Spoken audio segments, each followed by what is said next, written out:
Bon, on revient ici avec Chakra et je ne sais pas si on prononce bien ton prénom. C'est très bien. Mais c'est super cool. Où est-ce que tu es? Chez toi? Oui, je suis chez moi, tout à fait. Donc, Ouais. j'ai des super lumières et tout, c'est top.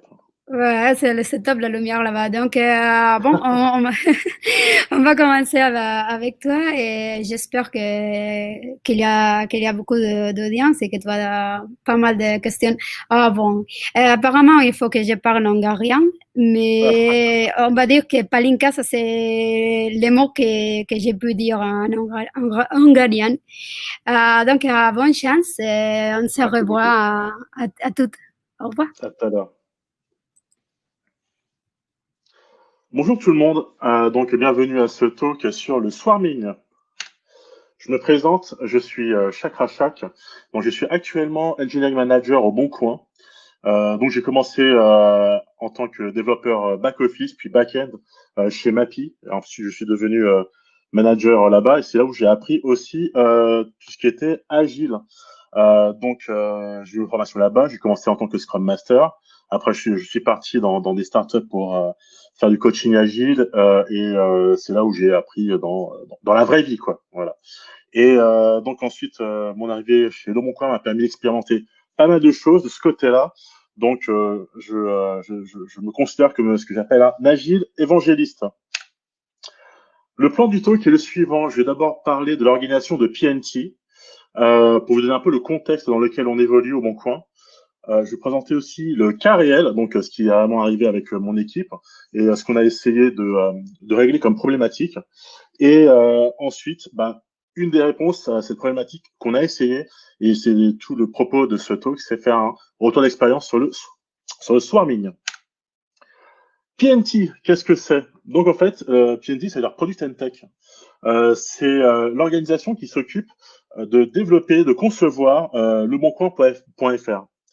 Donc, le slogan auquel je tiens beaucoup, c'est Tech for Future for Business. C'est-à-dire qu'on construit au sein du Bon Coin de manière globale une stratégie business. Le produit fait la stratégie produit et les techs font la stratégie tech. Euh, mais en fait, on fait tous ça dans le but de, à la fin, répondre au business. Ça, c'est le plus important. On fait pas de la tech for tech. On n'est pas là dans un délire de coder pour coder. Historiquement, c'était organisé comment PNT? En fait, il y avait quelques grosses équipes qui étaient regroupées par plateforme, c'est-à-dire qu'il y avait une équipe back-end, une équipe Android, iOS, web et QA. Et en fait, à l'époque, il y avait beaucoup moins de monde que maintenant, et chaque équipe était en silo et s'organisait pour produire. Et donc, il devait y avoir des gens autour pour coordonner les différents développements. Sauf que vous imaginez bien que cette organisation a mené à pas mal de problèmes d'ordonnancement et de priorisation inter-équipe. C'était là où où on subissait le plus tout ce qui était phénomène d'attente.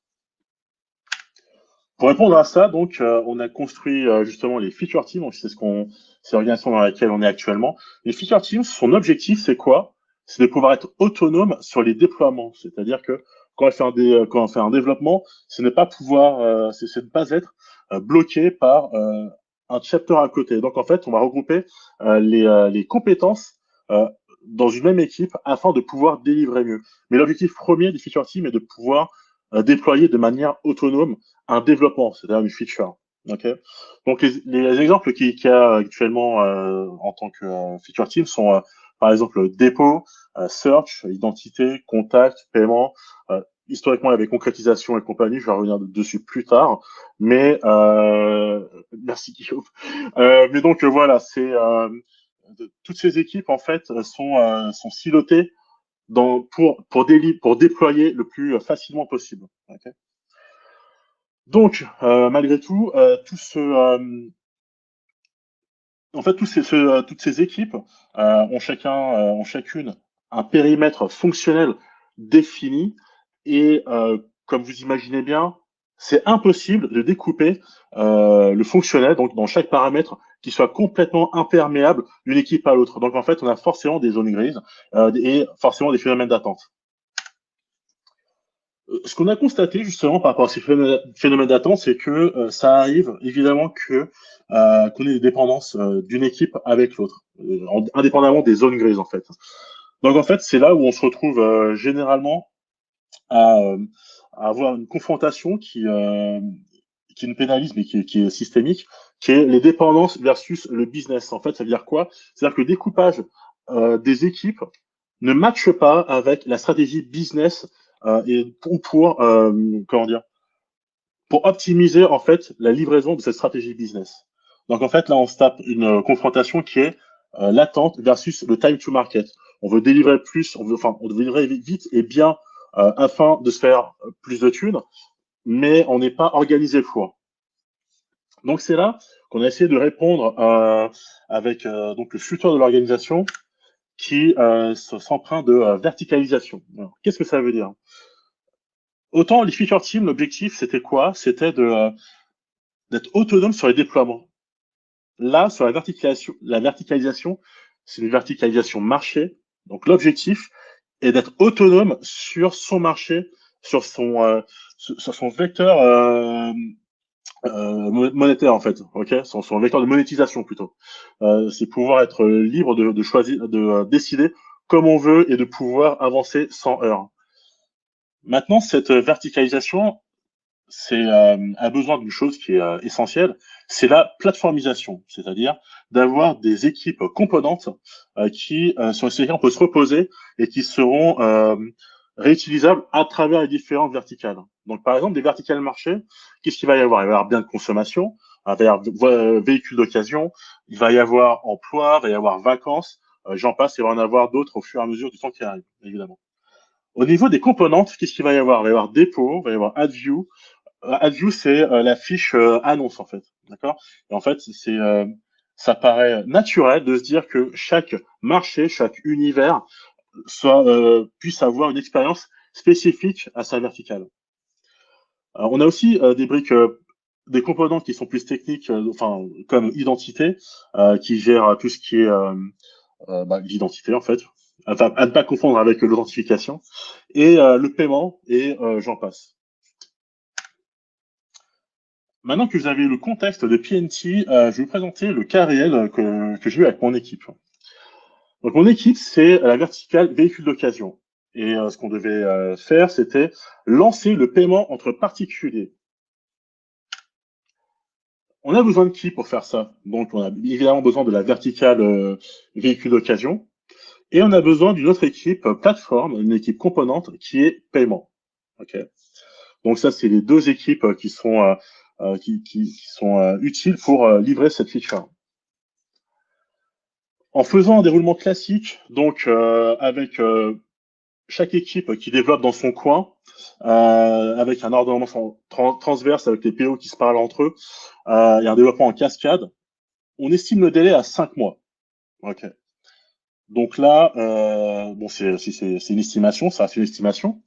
Le souci, c'est qu'on n'a que 3 mois pour sortir la feature. Donc là, je vous laisse imaginer l'état de stress de manager, du top management à ce moment-là, qu'on leur dit 5 mois alors qu'ils avaient prévu 3 mois. Et donc, qu'est-ce qu'on fait à ce moment-là? Ben, à ce moment-là, on réunit l'équipe et on discute, tout simplement. C'est-à-dire que ça commence par un truc qui est très simple, c'est on va faire de la coupe fonctionnelle à gogo. C'est-à-dire que là, on va prendre le citron, on va le presser à mort. On va prendre vraiment que ce qui fait qu'on puisse sortir le plus tôt possible. Et pourquoi? Enfin, c'est pas juste sortir pour sortir le plus vite. C'est ce qu'on a besoin à ce moment-là, c'est d'avoir du learning le plus rapidement possible. C'est-à-dire le MVP, faut qu'il soit le plus sec possible afin d'apprendre le plus vite possible et afin d'itérer sur des améliorations qui ont du sens. Okay. Donc là, en fait, en asséchant complètement le MVP, qui est à base d'opérations manuelles et compagnie, par rapport à, à la cible qu'on a et les chiffres qu'on fait, c'est acceptable, d'accord.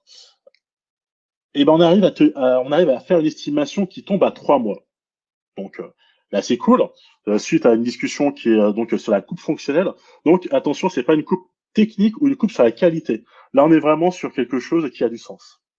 il y a une problématique à laquelle il faut répondre quand même, parce qu'on a tellement séché, on a tellement tendu le fil.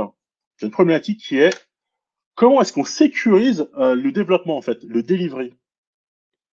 Parce que là, en fait, est-ce que, enfin, il y a une crainte évidemment de toute l'équipe et de toutes les strates, c'est est-ce qu'on nous a dit 3 mois pour nous dire 3 mois, ou est-ce que c'est vraiment 3 mois? Et comment on fait pour maximiser nos chances de réussir? Ok. Donc là, en fait, à ce moment-là, le top management nous propose une expérience qui est le swarming. Et là, je vais rentrer plus en détail sur ce qu'est le swarming et le retour d'expérience lié à ça.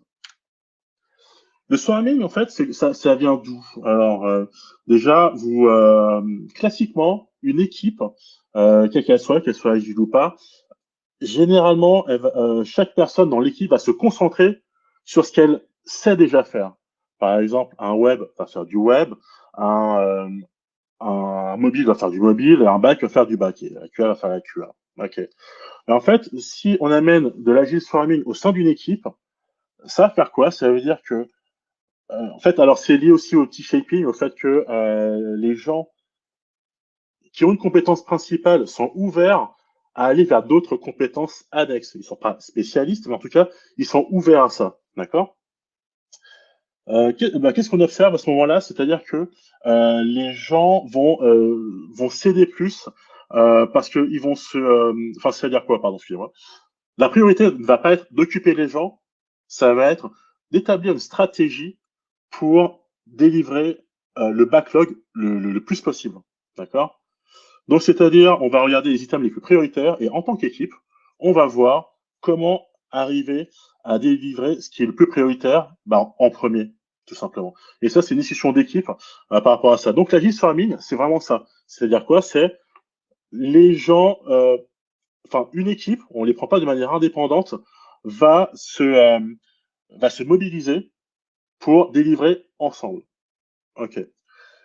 Et qu'est-ce qu'on observe en fait quand il se passe ça? C'est-à-dire que là, on a le capital social de l'équipe qui grandit. Pourquoi? Parce que tout simplement, dès lors qu'on partage les problèmes, on partage de la confiance. Parce que là, en fait, il y a une solidarité qui se crée. Enfin, ça, c'est naturel jusque-là, puis bon, ça fera l'objet d'autres talks, hein, tout ça. Mais c'est là où, en fait, une équipe devient une vraie équipe. C'est là où elle s'entend. Pourquoi? Parce qu'elle a souffert ensemble. Et donc, au bon coin, qu'est-ce qu'on a voulu faire à ce moment-là? Parce que là, ce dont je vous ai parlé, c'était le swarming au sein d'une équipe. Mais là, l'objectif est d'amener ça à un niveau de méta supérieur, c'est-à-dire ne pas faire du swarming dans une équipe, de faire du swarming avec des équipes. Ok? Donc, c'est-à-dire comment scaler le swarming? Parce qu'on a une conviction, c'est que le capital social qu'on arrive à générer au sein d'une équipe qui est solidaire, eh ben, on peut le faire à travers plusieurs équipes qui seront en fait solidaires aussi. Qu'est-ce qui va émerger en fait de cette expérience? En fait, on va avoir une nouvelle équipe, puisqu'il va y avoir deux équipes qui vont travailler ensemble, qui vont devenir une équipe, qui auront le même objectif, et on aura une boucle de feedback optimale. Je rappelle tout à l'heure que la question c'était comment sécuriser le delivery. Ok. Le truc c'est que pourquoi on a été effrayé que les 3 mois soient pas tenables, c'était notamment au fait que s'il y a une quelconque attente qui n'est pas prévue, en fait mécaniquement ça se décale. Ok. Donc on a besoin de la boucle de feedback le plus rapide possible, la plus courte possible, pour savoir si on tombe tout de suite ou pas. On peut pas, on n'a pas le luxe d'attendre 2 semaines pour savoir si on sera on track ou pas. D'accord? Concrètement, comment se déroule l'expérience? Donc on va avoir l'équipe paiement, donc que vous voyez en bas, qui va détacher 2 personnes, 2 émissaires dans l'équipe véhicule d'occasion. Donc ces 2 personnes euh, ont une mission précise, donc c'est-à-dire développer le service qui va servir au paiement pour véhicules d'occasion, d'accord. C'est-à-dire que à ce moment-là, ils sont déjà protégés des incendies potentiels, enfin des sujets potentiels de leur équipe de départ. Et aussi, on sait exactement ce qu'elle doit faire dans l'équipe d'arrivée. Okay.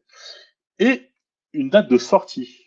Parce qu'en fait, c'est toujours compliqué de faire sortir des gens euh, et qui ne sachent pas pour combien de temps ça dure en fait.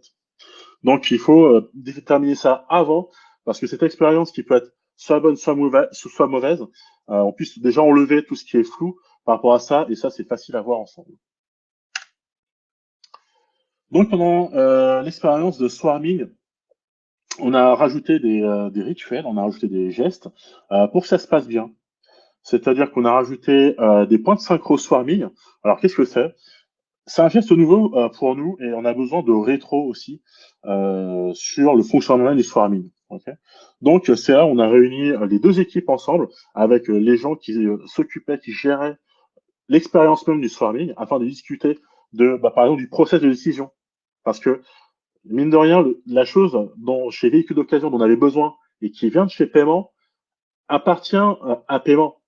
Donc en fait, sauf qu'on en a besoin, on utilise, les gens à ce moment-là sont chez nous, mais du coup, on arrive à participer à la discussion, mais il y a quand même, au niveau architectural, des choses, okay, il y a quand même des choses qu'il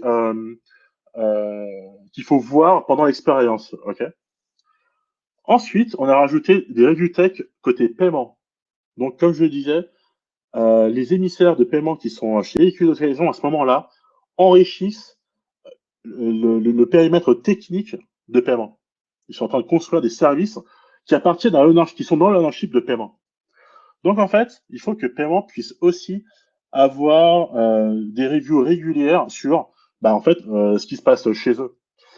Et donc ça c'est ce qui s'est passé. Et double one-one, c'est-à-dire que les émissaires à ce moment-là, en fait, elles ont deux équipes, une équipe de départ, une équipe d'arrivée. Donc en fait, il y avait des one-one du manager de l'équipe de départ et des one-one avec le manager de l'équipe d'arrivée, afin de maximiser les chances que tout se passe bien.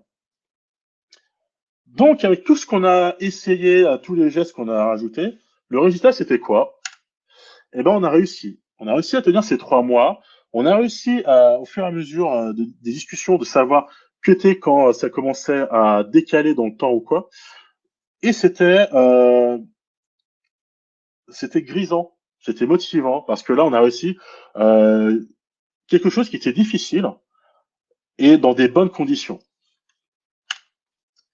Qu'est-ce qu'on a observé pendant ces quelques mois de swarming?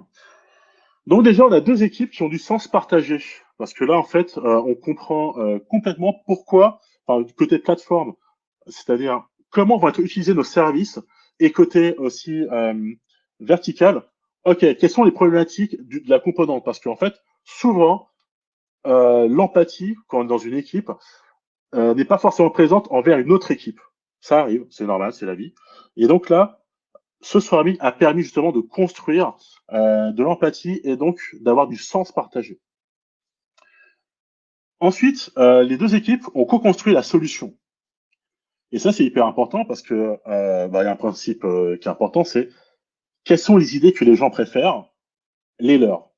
Bon, ça, jusque-là, tout va bien. Donc, en fait, dès lors que ils construisent ensemble, personne ne subit les décisions de l'autre. Et ce qu'on observe aussi, c'est une création de confiance. Quel est le meilleur indicateur que quelqu'un qui dirait dans une équipe, je suis d'accord si tu fais ça à ma place, à quelqu'un d'autre d'une autre équipe. C'est là, en fait, c'est un des meilleurs indicateurs pour savoir si le capital social est bien conséquent ou pas. Ce qu'on observe aussi, un peu plus là dans la pratique, c'est une diffusion de la connaissance métier et technique. C'est-à-dire que le métier, en fait, du paiement entre particuliers, là en l'occurrence sur du virement, qui est différent de la carte bleue ou quoi, permet justement d'être diffusé, surtout chez l'équipe composante qu'on utilise. Parce que souvent, il peut y avoir une différence entre l'utilisation prescrite et l'utilisation réelle. Donc là, ça permet de diffuser ça. Et côté connaissances techniques, c'est-à-dire par exemple en tout ce qui est en design technique, il y a un vrai partage de pratiques et ça a été très apprécié. Maintenant, je reviens sur le capital social qui grandit. Donc, le phénomène qui se passe, c'est que on passe d'un capital social fort à l'intérieur d'une équipe à un capital social qui se construit sur deux équipes. Donc, en fait, là, il va se passer quelque chose qui est qu'on va avoir un sentiment d'appartenance plus étendu. C'est-à-dire que, usuellement, on se sent souvent appartenir à son équipe, un peu moins à son département et encore un peu moins à sa boîte. C'est normal. Et là, en fait, en faisant ce mouvement, eh ben, on se sent plus corporate, donc à un niveau plus élevé. Et en quoi c'est intéressant? C'est intéressant parce que ça va permettre de facilement optimiser les synergies entre équipes et donc de mieux délivrer. Maintenant, il faut être vigilant sur des choses. C'est-à-dire que des gens qui partent d'une équipe pour aller dans une autre de manière temporaire, c'est un geste qui est fort. C'est un geste qui est dur et tout le monde ne le vit pas forcément bien. C'est pour ça que on a notamment mis les doubles one-one. C'était pour voir les signaux faibles le plus tôt possible avant qu'ils ne deviennent des signaux forts. Des signaux de quoi? Des signaux de mal-être ou quoi? Ou enfin, faut faire attention justement à l'esprit des personnes à ce moment-là. D'accord? Ensuite, il faut une cérémonie d'entrée et une cérémonie de sortie. Parce que c'est pas anodin, c'est pas un geste anodin, quelqu'un qui rentre dans une équipe ou quelqu'un qui en sort. En tout cas, à l'état actuel de l'organisation, c'est pas encore anodin. Est-ce qu'il faut que ça le devienne ou pas? Je sais pas, on verra au fur et à mesure des expériences. Mais en tout cas, c'est ça. Et ensuite, qu'est-ce qui va se passer maintenant que la première expérience, vous l'avez compris, enfin en tout cas de notre côté, a été un succès? Qu'est-ce qu'on veut voir maintenant? En fait, d'autres équipes vont essayer ce geste de swarming. Euh, et au fur et à mesure des expériences qu'on va avoir, au fur et à mesure des feedbacks qu'on va avoir, on peut se poser une question. Est-ce que ce pattern va devenir un standard ou pas? En tout cas, nous, par rapport à nos problématiques donc de boucles de feedback rapides qui sont liées à des dépendances entre équipes, euh, on a vu que le swarming pouvait nous aider justement à, à, à réduire l'impact des dépendances inter-équipes. Et je vais finir sur ça, qui est le swarming n'est pas une silver bullet, mais il maximise les chances de réussir.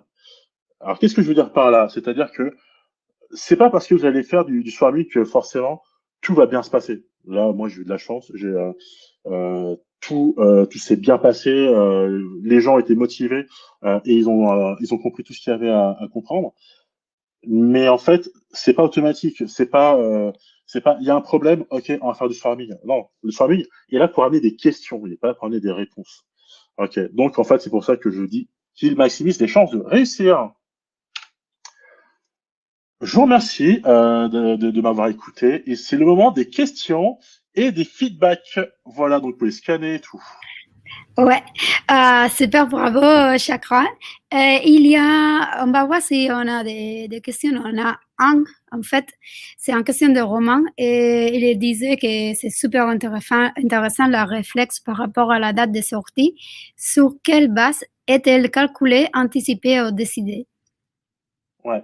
Alors donc, merci pour cette question.